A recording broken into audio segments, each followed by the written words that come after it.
Hello, brothers and sisters of the world. I hope you guys are doing good, doing some programming, learning some coding, and I will be uploading my next session, Greedy Algorithms Part 2, in just next few days.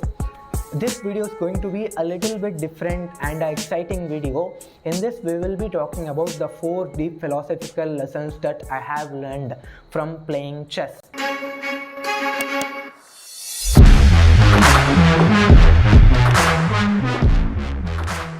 To give you a brief history, I have been playing chess when I was like around 8 or 9.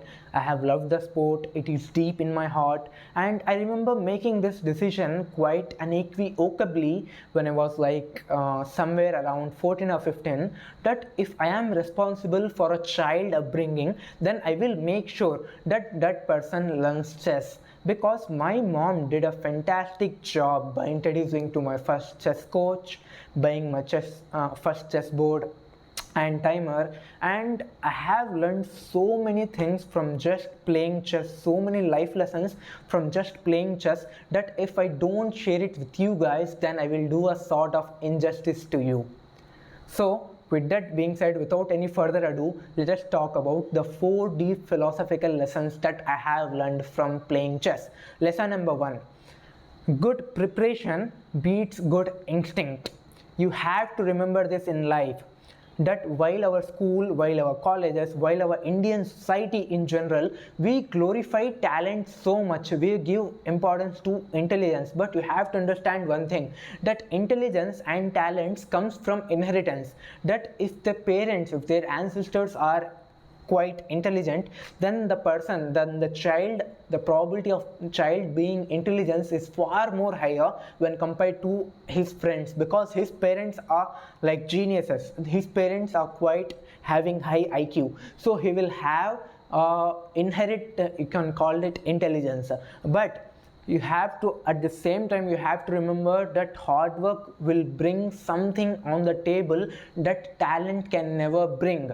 And there are numerous examples for this, and I can give you a personal example of mine, that there was a classmate of mine who was not that much good in chess, and he lost with me like many a times, but he challenged me for a match, and he prepared for that match like crazy. He anticipated for that match, and remember, anticipation is the name of the game. When you anticipate, you will think of n number of outcomes, and you will prepare for this n number of outcomes. When you prepare, when you came on the table with preparation, then you will do so much better when compared to other possibilities. And the actual match, although it was a tie, but I have observed him that in half of the match he outperformed me, and I thought that I'm gonna lose with him, but even though it was a tie, but he outperformed me in half of the game, because he prepared for that like crazy.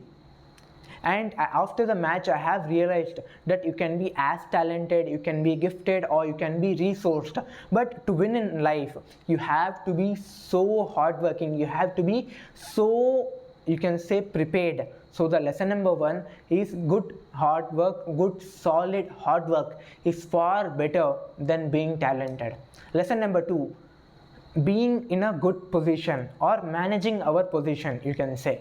So in chess, there are some opening principles which we generally follow. So when the match begins, I will place my pieces in the center of the board, and I will wait for my opponent whether he makes a mistake or not. And if he makes a mistake, then my pieces are ready, my pieces are positioned correctly, so I can make a move against him, or I can protect my pieces because my pieces are ordered correctly. Right? Similarly, I have learned that our young life, our young 20s, our teenage days are like chess opening. And in young days, what we generally do is we think that I will build my empire, I will start a startup, I will build $1 million company right now, I will become the dad of 10 children right now. But what you have to do is that you need to focus on your real estate, time, characteristic, and skill set. You need to focus on building these things. You need to focus on how I can manage my positioning correctly, how I can be in a position where I can attract opportunities, and how you can be in a good position by focusing on skill set, by focusing on your character and by focusing on your network and building long proof of work and building long libraries of work that you can show, that you can place in the right position. And after building all this thing, you have to put all this thing in the right position. And I learned this from one of my mentor, which is that you can be as talented as you want, but if you don't show up, then what's the use of being so much intelligent? Showing up is as important as being talented, but don't confuse with yourself by showing off. Showing off is not good. It is not good. It doesn't help you. What is the meaning of showing off is that, let's say that you don't know this thing, but you are telling that I'm good, I'm the god, I can do anything, I'm the Batman. You are doing this kind of, you're telling this kind of thing. This kind of arrogant statement is known as showing off. But what you need to do is you need to show up. You need to place all your pieces in the correct position, and you have to wait for the right opportunity, or at least you have to place your pieces or your and in this scenario your pieces are your skill set, your proof of work, your long library of the things which you did, and you need to position all this thing in the right position. And when the opportunity come, believe me that it will become so much easier to grasp that opportunity, because you have already did your work. You have positioned your place in such a way, your things in such a way that you are ready to grasp new opportunities. All you need is to wait for opportunity, or at least look for opportunity in the market, and you will get it very easily because you have positioned yourself correctly. So the lesson number 2 is positioning ourselves. Good position will give you good opportunities. And the third thing is, and this is as important as these 4 things, that is the law of marginal advantage. Let me tell you that all the people, whether it may be me, whether it can be you guys, and the person who's watching the video, the person who's sharing this video, whoever they are, all the people in life has some unique marginal advantages, and I call those marginal advantages as unfair advantage. And these unfair advantages are the advantage which makes you unique in the market, which works as a differentiating factor for you when it comes to grasping opportunities, when it comes to positioning, right? And coming back to chess, in the second law we have talked about opening. Now in the third law, after opening, if you study the theoretical game, overall theoretical game of chess, you will understand that each and every move will be a marginal advantage if your move is good, or it will become a marginal disadvantage if your move is bad. And it doesn't show the result directly, it doesn't show the result immediately.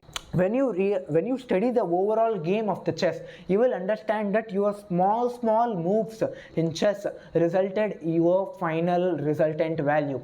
So if you compare this chess game to our real life, what you have to do is you have to build this marginal advantage so huge that other people can't ignore you.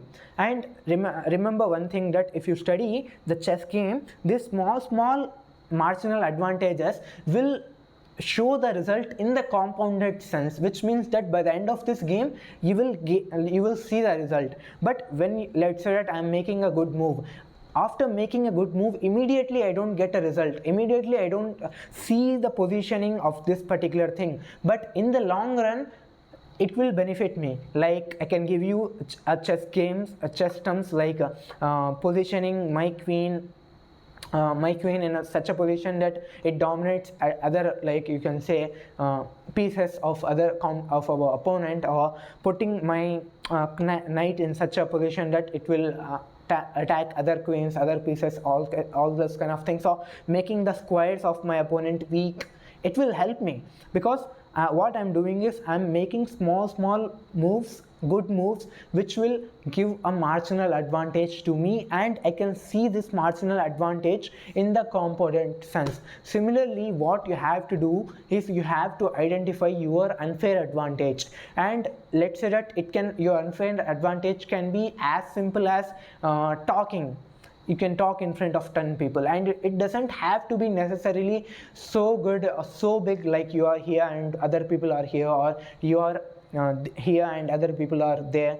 It doesn't have to be that much of a difference. It can be so simple as talking, it can be so simple as listening. Your unfair advantage can be you can cook good food. This can be your unfair advantage. And what normal people will do is that they will listen to their seniors, they will listen to their friends, and what their friends or seniors are doing, they will start doing that thing. And I'm not telling that that particular thing is good or bad or anything like that. Let's say that your senior suggested you to learn Munstack or any development related thing. So what you will do is you will learn Munstack. And you have to observe one thing, that your senior will not just tell you, he will tell 10 other people. So 10 other people will learn the same skill. So you will again remain an average case in this, because all people are learning Munstack, all people are like doing development. And if you learn development, if you learn all the skills that average people, that mob is doing, then you will remain mediocre. And let me tell you that mediocre people remains average. They will become, in the long run, they will become failures. They get afraid of choosing hard path. They will get afraid of going out of their comfort zone. They are so used to being comfort. They are so used to with their comfort zone, and they don't want to come out of it. So what I want you guys to do is that I'm not saying that you shouldn't learn development, but identify your unfair advantage. And it can be like as simple as you can speak in front of 10 people. Now think of that, let's say that this is my unfair advantage.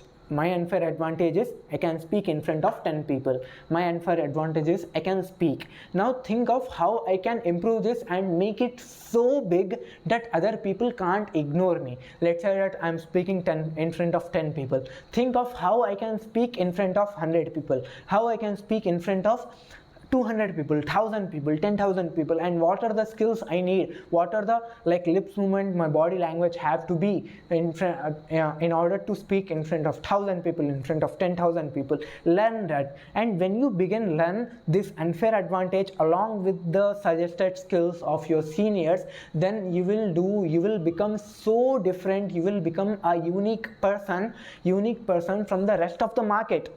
Your friends are doing all this kind of development or any AI kind of related thing, and what you are doing is, along with this AI, along with this development, you are building some skills which are good and which are inherently you are good at, right? You know your unfair advantage, and you are building your unfair advantage big, and along with that you are adding these skills.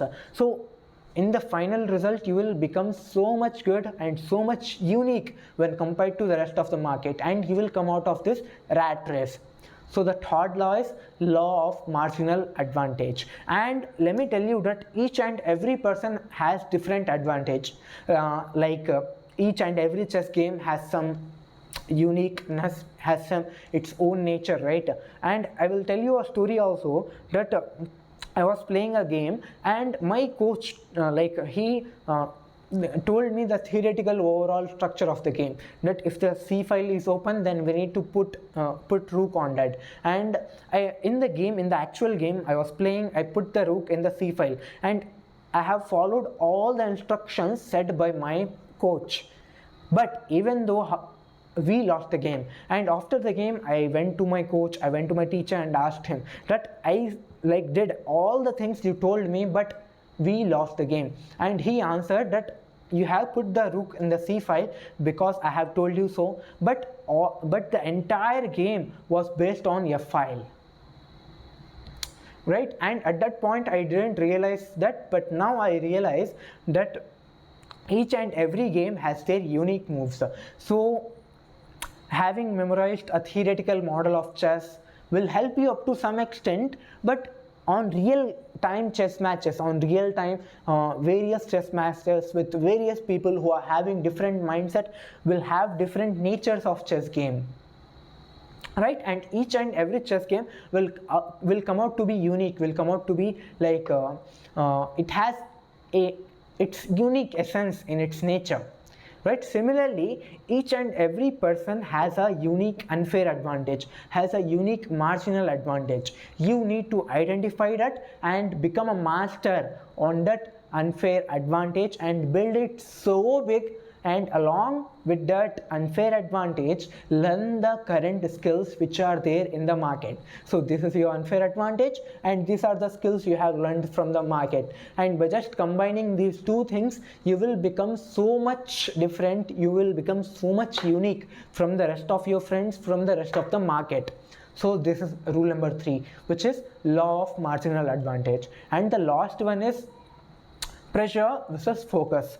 So there was a game which I waited for that particular game for like a month, because my opponent was a huge player in my city, and I have waited for that game for about a month, and I keep on thinking about that game at that point, right? I keep on like thinking I have to win, in my brain. I keep on telling that I need to win this match at any cost. And the day came and I was entering the hall, and when I entered the hall, in my head there was like thousands of thoughts of me losing the game, right? In my thought, I have different 1,000 possibilities that if I make this move, then I will lose. If I make this set of moves without knowingly, then I will lose this match, right? These sort of thoughts were coming in my head, and I sat there. I shake hands with him, and I was writing the name in the paper. And while I was writing, my hands were literally shivering, and after my hands were like literally shaking. Now after a few minutes, when the game started, I realized that I was like calm to the next level. I was so peaceful and focused on the game. And even though I lost the game, after the game I realized that pressure, the origination of pressure and the origination of focus, comes from two different points. And pressure comes when your focus, when all your focus is outcome oriented. When you are too outcome oriented, then it is a sign, or it is a place where pressure forms in. And when you are focused on the fruit, or you can say outcome of a particular thing, then your brain goes to there instead of the present moment. In the present moment, I need to play the game in order to get the outcome, in order to win the game. But I am so focused on the outcome of the game instead of actually playing the game. It is a place where pressure forms. And focus, the difference between pressure and focus is that focus comes from being in the present moment. When I play the game, when I am thinking about the next move of the game, then that is a point of focus. When I think of the outcome of the game, then that is a point of pressure. Got my point? And there's a famous quote, I don't know where I read this, I think I read this in holy books, Hindu holism books, which is, always think of the actions, or you should always focus on the action, not on the fruit. You will get fruit anyways if you focus on the action, but if you if you solely focus on the fruit, then you will not get both action and the fruit. The real essence of life, or the real essence of the real enjoyment of playing chess game, is by just focusing on the current moment and focusing on the next move, not on winning. So these are the 4 things. The first one is good preparation beats good instinct. Second one is positioning ourselves. Third one is law of marginal advantage. And the last one is focus versus pressure. With that being said, I hope you have learned something unique and something like valuable in this session.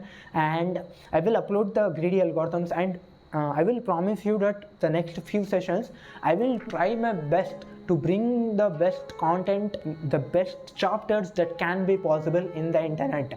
And with that being said, learn some coding and play some chess. With that being said, I will see you in the next one. Bye.